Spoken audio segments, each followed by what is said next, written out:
결절성 여드름은 거의 이제 염증이 많이 진행된 상태이기 때문에 대부분 이제 병원에 가는 걸 추천하시는 편이거든요. 면봉 2개를 이용해서 남은 농을 이렇게 꾹 깔끔하게 이제 압출을 해주시는 거죠.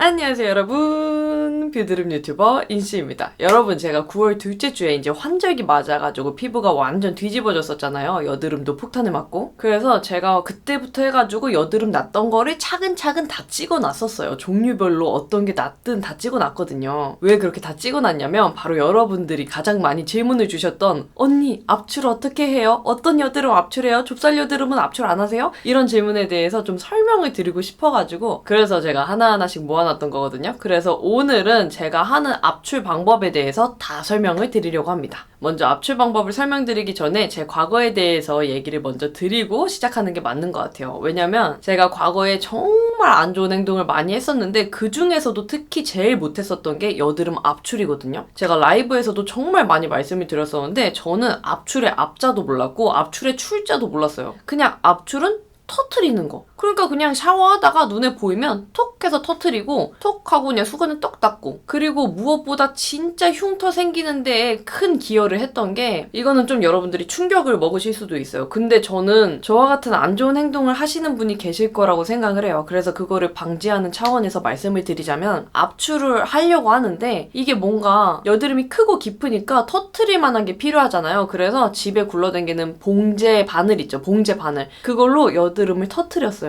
여기 찔렀다가 여기도 찔렀다가 여기도 찔렀다가 했어요. 또 나름 깔끔하게 한다고 면봉을 사용하긴 했는데 이미 그렇게 한 번 찔렀던 데를 여러 군데 찌르고 바늘, 봉제용 바늘 막 먼지 득실득실한 걸로 이렇게 얼굴을 찌르니까 당연히 균 번지죠. 그래서 여드름은 더 커지고 번지고, 그 상태에서 이제 여드름이 터져 나가고 나면 문제는 흉이 심하게 졌어요. 물론 초등학교 5학년 때부터 여드름성 피부이긴 했지만 성인 되고 나서 그렇게 제 스스로 관리를 못했던 게 흉이 지는 가장 큰 원인이기도 했었거든요. 그래서 제가 제대로 압출 방법이나 여드름 관리나 스킨케어 루틴을 한 게 고작 1년밖에 안 되잖아요. 여러분들이랑 이렇게 여드름 극복 얘기라는 컨텐츠를 시작하면서. 그래서 저도 과거의 제 모습을 생각을 하면은 진짜 어처구니가 없고 정말 반성을 많이 하고 있기 때문에 저 같은 그런 과거의 실수를 안 하셨으면 하는 마음에 말씀을 드린 거고요. 지금부터는 제가 최근에 났었던 여드름들을 다 보여드리면서 이 여드름은 짜고 이 여드름은 안 짜고 이렇게 다 설명을 드리도록 할게요. 우선 저 같은 경우는 얼굴에 전체적으로 그냥 종류 상관없이 좀 혼합적으로 나는 편이에요. 그 중에서도 이마에는 좁쌀 여드름이 나는 편이고, 염증성 중에 농포성 여드름, 이렇게 좀 고름이 비치는 여드름이 꽤 많이 나는 편이에요. 그리고 턱 가운데에도 농포성 여드름이 많이 나는 편이고요. 턱 라인으로는 화농성 여드름이 유독 많이 납니다. 근데 화농성 여드름이 원래 턱이랑 귓볼, 목, 가슴 이런 데 많이 생긴다고 해요. 이 중에서도 제가 가장 싫어하는 게 화농성 여드름인데요. 이게 이제 크기도 크고 안에 농도 깊어가지고 압출을 한다고 해도 흉이 질 가능성이 높아요. 그래서 가장 무서우면서도 좀 조마조마하게 되는 그런 여드름이에요. 그래서 제가 최근에 났던 여드름들을 같이 보시면 우선 이렇게 좀 좁쌀 형태의 여드름이 이마랑 턱에 나는 편이에요. 근데 저는 이런 좁쌀 여드름은 웬만하면 압출을 안 하는 편이에요. 좁쌀 여드름을 이제 잘못 압출하면 피지가 안으로 더 들어가거나 아니면 또 염증이 덧나가지고 다른 여드름으로 더 크게 번질 수도 있고 여러 가지 위험이 따르기 때문에 그냥 저는 이제 스파 케어를 해가지고 가라앉히는 편인데요. 그리고 또 이제 좁쌀 여드름 같은 경우는 좀 적절한 각질 케어만 해주면은 거의 그냥 압출하지 않아도 속에서 가라앉거나 좀 딱쟁이 져가지고 알아서 좀 떨어져 나가는?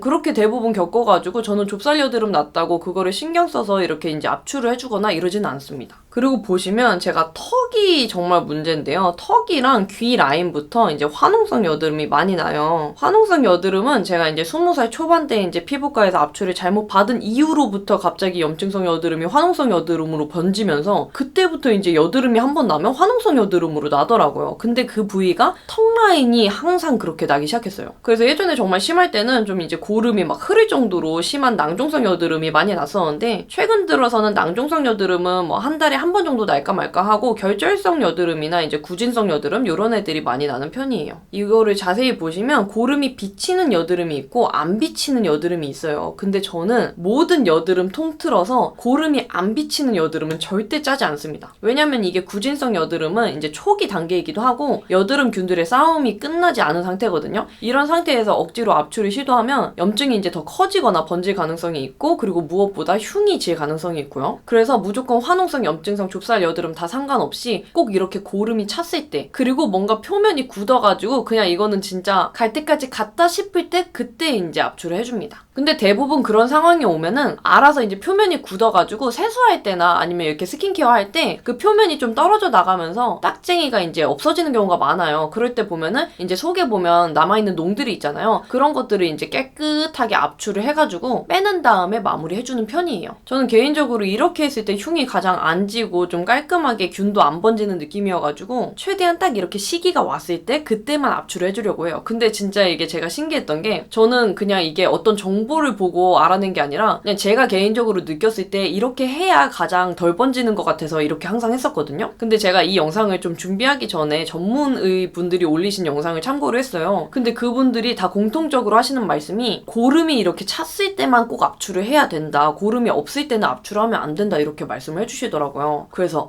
이게 뭔가 그래도 내가 느낀 건데 뭔가 전문적인 그런 정보랑도 맞아 떨어져가지고 여러분들께 이렇게 설명을 해드려도 되겠구나라는 생각이 들었어요. 그리고 여기 턱라인 끝에 귀 아래 보면은 결절성 여드름이 났어요. 이게 이제 화농성 여드름의 종류인데 결절성 여드름은 거의 이제 염증이 많이 진행된 상태이기 때문에 대부분 이제 병원에 가는 걸 추천하시는 편이거든요. 그래서 저도 이거 나자마자 진짜 많이 긴장을 했는데 요런 애들은 다행히 잘 골마가지고 뭔가 압출할 수 있는 상태가 되면 너무 고맙지만 뭔가 이 상태로 되게 오래 갈 때가 많아요. 근데 이때 이제 손을 대는 순간 균이 진짜 잘 번지거든요. 그래서 제가 이 여드름 났을 때는 한 2주 동안 지켜보기만 했거든요. 근데 이제 지켜보기만 한 게 아니라 스파 케어 위주로 집중적으로 케어를 해줬어요. 제가 좋아하는 이제 스파 케어 제품들은 위 영상 클릭하시면 자세히 보실 수 있는데 제가 가장 애용하는 건 티트리 100오일이잖아요. 그래서 스킨케어 마무리 단계에서 여기다가 톡톡톡톡 발라주기도 하고 아니다 나는 뭔가 직접적으로 효과를 주고 싶다 할 때는 세안 직후에 바로 발라줄 때도 있었고요. 그런 식으로 나한테 가장 잘 맞는 가장 효과가 있었던 제품들로 스파 케어를 해줬어요. 근데 정말 다행히도 이 두 개 중에 하나는 좀 균 싸움이 끝났는지 골마가지고 이제 세안하다가 알아서 터졌어요. 그래서 이때다 싶어가지고 이제 남은 농들을 압출을 해줬고요. 그 아래에 있던 결절성 여드름은 뭐 크게 곪지 않고 안에서 사그라들더라고요. 그래서 지금은 두 개 다 이렇게 없어진 상태거든요. 그래서 사실은 이제 병원에 가서 빠르게 치료받는 게 가장 좋긴 하지만 내가 지금 당장 병원에 갈 수 있는 상황이 아니다 하면은 저는 이렇게 저한테 가장 효과 있었던 스팟 제품으로 케어해줬을 때 한 80%는 그래도 속에서 가라앉는 거를 많이 경험을 했거든요. 그래서 좀 이렇게 긴장이 되는 여드름들은 막 내가 먼저 이렇게 무서워가지고 압출을 또 한다기보다 최대한 좀 기간을 두더라도 매일매일 꾸준하게 스파 케어를 해주는 편이에요. 그리고 여기 이마 사진 보면은 제가 이제 농포성 여드름이 난다고 말씀드렸잖아요. 농포성 여드름은 이제 염증성 여드름 중에 하나인데 약간 좁쌀이랑 비슷하게 생겼는데 이렇게 좀 농포성 여드름으로 나는 경우가 있더라고요. 대부분 좁쌀에서 이렇게 좀 농포성으로 발전하는 경우가 많은 것 같아요. 근데 저는 이때도 최대한 당황을 하지 않으려고 합니다. 이게 또 이렇게 흰 색깔로 톡 튀어나와 있으면 짜기가 되게 좋게 생겼잖아요. 근데 또 이렇게 농포성으로 발전한 애들은 잘못 건드렸다가 또 균이 번질 수 있기 때문에 얘도 최대한 그냥 굳을 때까지 놔두는 편이거든요. 이렇게 놔두다 보면은 약간 이렇게 겉표면이 굳는 게 보이실 거예요. 약간 딱쟁이 지는 거. 그래서 또 딱쟁이가 떨어져 나간다 그러면 남은 농을 빼내서 압출을 해주고 마무리로 티트리 오일 또 콕콕 해가지고 이게 조금 지혈 같은 역할을 해주는 편이에요. 뭐 티트리 오일이 이제 항염작용도 있긴 하지만 저는 개인적으로 약간 피고름, 진물 같은 게 좀 빨리 멈추는 그런 효과도 느끼고 흉도 잘 아무는 듯한 느낌이 들어가지고 압출 후에는 티트리 오일도 자주 사용해주는 편이에요. 근데 물론 저도 진짜 완벽하게 압출을 하고 이런 모든 타입들을 파악하면 좋겠지만 저도 전문가가 아니기 때문에 실수는 해요. 그래서 한 10분의 2 확률로 폐인흉이 생기기도 해요. 그렇기 때문에 저는 압출에 대한 그런 트라우마가 아직도 있거든요. 그래서 최대한 진짜 스파 케어에 신경을 써줘가지고 그냥 안에서 가라앉기를 바라는 마음으로 케어를 해주는 편이에요. 근데 여러분들이 공통적으로 해주셔야 될 부분은 있어요. 그래서 제가 압출하는 그런 재료들, 준비물들 간단하게 소개해드릴게요. 뭐 란셋, 알콜 스왑, 그리고 이제 면봉인데요. 란셋이랑 알콜 스왑은 그냥 약국 가가지고 란셋 주세요, 알콜 스왑 주세요 이러면은 이런 식으로 판매를 해요. 이 란셋을 보면은 그 체열할 때 침같이 생겼거든요. 아마 이거를 진짜 체열할 때 사용을 할 거예요. 이렇게 열면은 조그만한 뿅 찌를 수 있는 바늘이 나오는데 여드름 압출할 때 이거를 알콜 스왑으로 한번 소독을 해준 다음에 여드름 부위에 핵심을 폭 찔러주는 거예요. 농이 잘 빠져나오라고. 농이 잘 안 빠져나오는데 이렇게 면봉으로 꾹꾹 누르기만 하면은 또 흉이 질 가능성이 있잖아요. 그렇기 때문에 얘가 길을 좀 터주는 거죠. 그래서 얘를 이제 알콜 스왑으로 소독을 해주고 여드름 핵심 부위를 콕 찔러줘요. 그리고 이제 면봉을 이용해서 손은 절대 안 되고요. 면봉 2개를 이용해서 남은 농을 이렇게 꾹 깔끔하게 이제 압출을 해주시는 거죠. 그 다음에 이거는 그냥 저한테 저한테 잘 맞는 방법인데 저는 이제 면봉을 또 새 거를 꺼내가지고 거기다 티트리 오일을 묻힌 다음에 마무리로 콕콕 해가지고 이제 지혈을 해주는 편이에요. 근데 진짜 이런 거 하나하나 구비해 놓기가 정말 번거로운데 이런 식으로 실천하다 보면은 내가 진짜 이전보다 여드름을 덜 번지게 케어해주고 압출해주는 게 진짜 수월해지실 거예요. 저는 솔직히 뭐 내가 이런 거 사용한다고 이게 여드름이 덜 나겠어? 뭐 덜 번지겠어? 했는데 이런 거 사소한 것 하나하나가 다 뭉쳐야지 나중에 큰 시너지 효과가 나타나더라고요. 그러니까 이런 거는 정말 기본 중에 기본이어가지고 내가 이걸로 이제 사용을 한다고 여드름이 안 나? 이건 아니에요. 왜냐면 저는 이미 다른 사람들보다 여드름이 많이 나는 타입이잖아요. 그렇기 때문에 이미 난 여드름을 이런 식으로 케어를 해주는 거지 여드름이 안 나고 이제 속에서 그냥 가라앉고 없어지고 끝나는 게 아니거든요. 그래서 우리 여러분들도 여드름이 계속 난다는 거에 낙심하지 마시고 이미 난 여드름을 어떻게 케어할 것인지 그리고 내가 여드름이 또 다시 심하게 났을 때 어떻게 대처할 것인지 이런 방법들을 하나하나 같이 알아가면 너무 좋을 것 같아요. 그래서 진짜 막 샤워하다가 이렇게 거울 보면은 여드름 있는 거 딱 터트리고 싶고 이러잖아요, 여러분. 저도 지금도 보면은 막 이렇게 좀 딱딱하게 굳은 거 있으면 이렇게 손으로 터트리고 싶고 이러거든요. 근데 저는 그럴 때마다 그런 상상을 해요. 제가 여드름 그렇게 해가지고 진짜 크게 번지고 흉도 심하게 졌던 상상을 하면은 건드리고 싶은 마음이 싹 달아나더라고요. 그리고 제가 항상 말씀드리는 건데 진행 중인 여드름은 어떻게 케어를 해주는 게 가능하다고 해도 이미 생겨버린 흉터들은 나중에 치료할 때 뭐 기간이나 시간이나 비용이 정말 힘들거든요. 그렇기 때문에 여러분들이 지금 내가 케어해줄 수 있는 선에서 하나하나씩 꼭 실천을 해주셨으면 좋겠어요. 네, 그러면 오늘도 이렇게 제가 겪었던 것들 중에서 여러분들께 나누고 싶은 여드름 정보를 공유드렸고요. 우리는 다음에 더 이쁘고 유용한 영상으로 만나요.